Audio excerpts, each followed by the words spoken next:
Jones, eu até escrevi. Não, não, não. Na verdade, eu até escrevi hoje, né, enquanto a gente grava aqui, um texto para a Gazeta, chamado assim: quem menosprezar risco de venezuelização do Brasil não pode ser levado a sério. E por que eu escrevi esse texto? Qual é o alerta que eu quero, né? Qual é o alvo aqui no fundo? Uma vez mais, não são os defensores escancarados do Lula, do PT. Esses aí não podem ser levados a sério jamais, e nós temos duas únicas reações sensatas diante de um petista: ignorá-los ou expor eles em praça pública para mostrar a hipocrisia e o grau de incoerência do discurso de quem se diz democrata, tolerante e tudo mais, e defende Fidel Castro, Maduro e por aí vai. A minha grande preocupação, Jones, e acho que essa eleição ainda polarizada no Brasil entre lulismo e bolsonarismo vai expor isso. A minha preocupação é a postura dos ditos moderados de centro, né? E aqui eu vou pedir vênia, inclusive, com todo o respeito, lembrando sempre que a Gazeta do Povo não só é o melhor jornal do Brasil, de longe, tem um editorial maravilhoso, acho que a gente tem até que falar dele hoje no programa, porque tem a ver com o Lula democrata, né?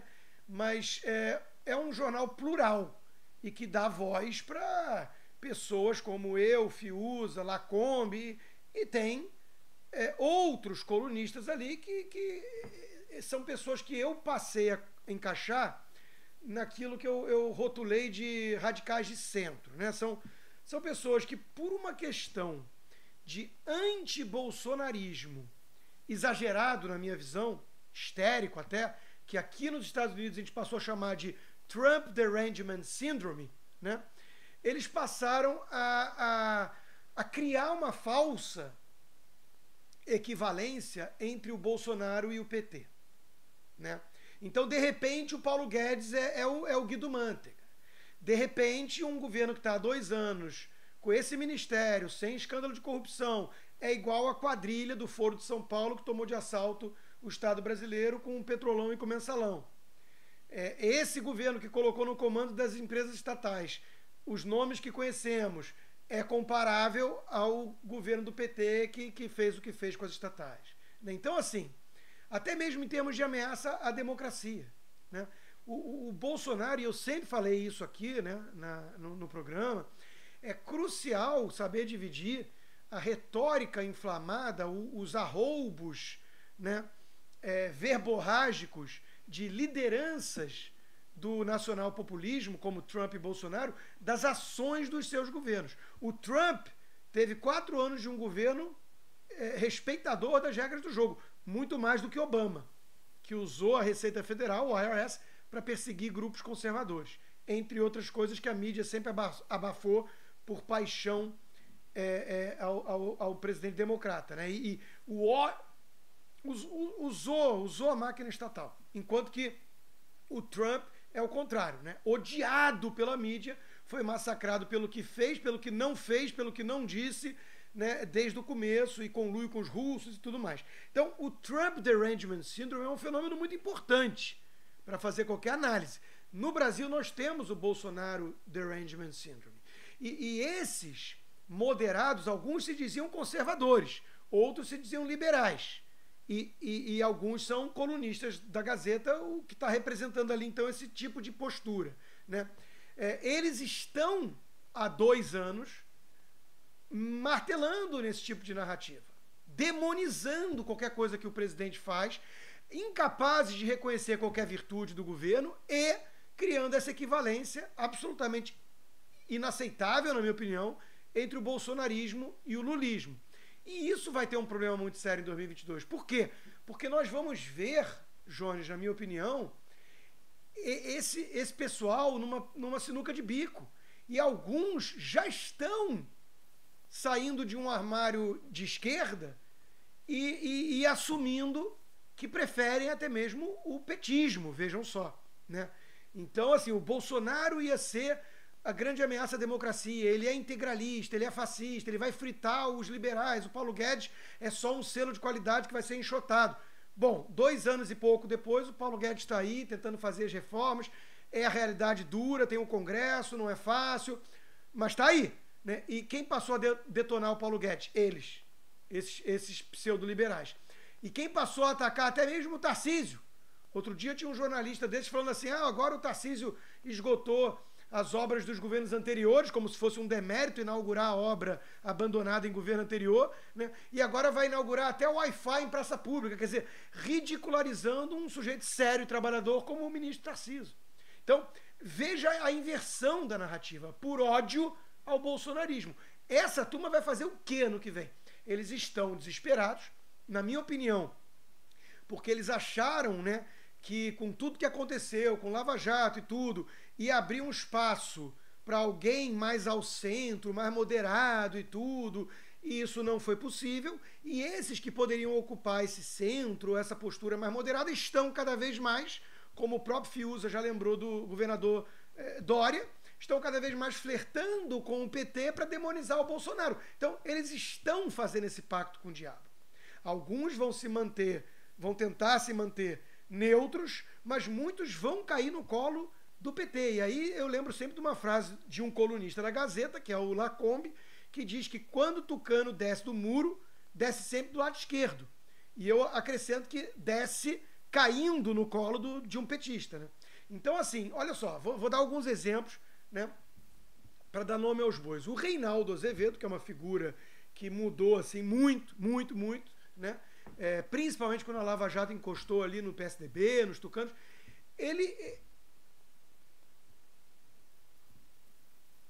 Não, então, virou petista, né? Então, assim, a manchete é: Lula fez um dos melhores discursos de sua carreira, o resgate da política. Bom, um sujeito que filtrou, depois daquelas quase 2 horas que parecia o Fidel Castro, né? Filtrou isso do discurso do Lula... Vai me desculpar, mas não é um jornalista, não é alguém que faz uma análise imparcial. É um militante de esquerda. Né? É um militante de esquerda. Aí eu tenho, infelizmente, que citar aqui pessoas que eu tenho relação pessoal, inclusive, né? Mas andaram me atacando, então eu me sinto livre de poder expor dessa forma, porque me atacaram. Cederam a essa narrativa, porque se alguém mantinha uma postura como a minha, crítico, construtivo, reconhecendo virtudes no governo, mas reconhecendo não só defeitos e apontando para defeitos, mas reconhecendo defeitos ainda piores em certos adversários, como os tucanos autoritários, como o Supremo arbitrário e por aí vai, e que eles passavam pano, me chamavam de vendido, me chamavam de gado, né? Então, infelizmente, muitos cederam a isso. Bom, vamos lá. Vamos dar alguns exemplos, né?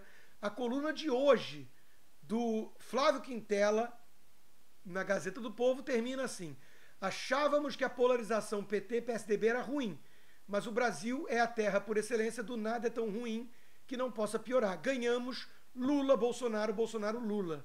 Ora, ele está assumindo que prefere o PSDB a Jair Bolsonaro. E ele era alguém que se dizia conservador e não liberal. Né? Então, assim, de novo, todo mundo é livre para preferir o PSDB. Mas será que eu mudei tanto? Será que eu sou vendido por reconhecer que o Bolsonaro, com todos os defeitos, faz um governo bem melhor do que as alternativas tucanas, que são os defensores da social-democracia, do socialismo light, Fabiano? Quer dizer, nós sempre atacamos o PSDB, basta olhar para trás. Então, assim, a minha pergunta é quem mudou. Vamos dar um outro exemplo, né? Um deputado bolsonarista foi preso por crime de opinião, com base num entulho da ditadura, que é a Lei de Segurança Nacional e tudo mais. Eu saí em defesa de um princípio. É perigoso o Supremo abusar de um poder arbitrário, ignorando a própria Constituição, criar um flagrante perpétuo, um mandato de flagrante e tudo mais. O que essa turma, uma parte dessa turma fez? Celebrou porque o alvo é um bolsonarista tosco, tacanho. O que aconteceu pouco depois? A Câmara dos Deputados, por meio da sua assessoria jurídica e tudo mais, pediu prisão do humorista Danilo Gentili, um desses que eu tinha contato e que era próximo, né? Pois bem, eu fiz o quê? Eu saí em defesa não do Danilo Gentili, de um princípio. não se faz um acerto com dois erros. É absurdo pedir a prisão dele ou então fazer o que o PGR fez também, pedir a suspensão dele do Twitter e que ele não possa se aproximar da Câmara. Ele fez um desabafo no Twitter agressivo, que tem que alguém entrar e socar os deputados, é de mau gosto, mas não é para prender. Agora, ele não tem coerência mais e ele não tem mais lugar de fala, porque ele não defende mais princípios, virou uma guerra tribal. Não importa para mim, eu continuo indo contra o arbítrio, mesmo que tenha como alvo alguém que se mostrou, enfim, traidor de princípios como o Danilo Gentili. O que fez ele? Me atacou, dizendo para eu não defendê-lo, porque a defesa de um vendido não tem valor. E ainda disse o seguinte: ser xingado por alguém do meu tipinho, né, é legal. Minha filha bem sabe que ser defendido por alguém como eu queima um filme. Ainda colocou família no meio, cedendo aquela história do cancelamento, de Sleeping Giants, de PSOL. Quer dizer, o Danilo Gentili, né, virou o quê? Virou um PSOL. Então, assim, eu estou dando aqui alguns exemplos. Tem a turma do MBL, que eu já cansei de expor, né? Por que eu estou fazendo isso? Porque essa turma que caiu nessa vala comum de demonizar qualquer coisa que venha do Bolsonaro, inclusive apelando para sensacionalismo, para monopólio de virtude, para demagogia na pandemia. Essa turma fez um pacto com o diabo.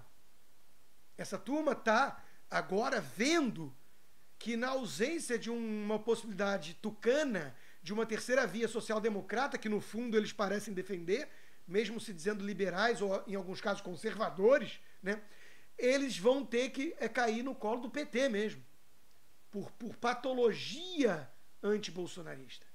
Então, eu acho que isso fez com que muitas máscaras viessem abaixo, Jones. Eu não mudei, eu não preciso queimar nenhum livro meu. Eu posso ter mudado o tom, eu posso ter reconhecido que com um certo senso de proporção e de prioridade, catar pelo em ovo e demonizar o Bolsonaro não é o mais adequado hoje em dia. E eu posso ter me tornado um liberal com viés mais conservador, o que eu expliquei num livro inteiro, né? Inclusive cujo último capítulo é um ataque aos reacionários e a uma certa direita tacanha. Agora, eu não mudei na essência. Agora, alguns aí vão ter que queimar livros, vão ter que queimar muitos textos, porque eles estão tendo que engolir, né, as suas próprias palavras. E isso, para mim, é o mais importante, porque nessa eleição bifurcada, para onde vão os que se dizem moderados? Vão fingir que a indiferença que seja entre Paulo Guedes e Guido Mantega, entre Bolsonaro e Lula, e Foro de São Paulo, e Venezuela, é o caminho adequado a ser tomado por um liberal, por um conservador? Boa sorte para tentar convencer alguém disso, porque, no fundo, a maioria vai saber que o que está acontecendo na prática é a revelação de uma essência tucana que sempre foi mascarada.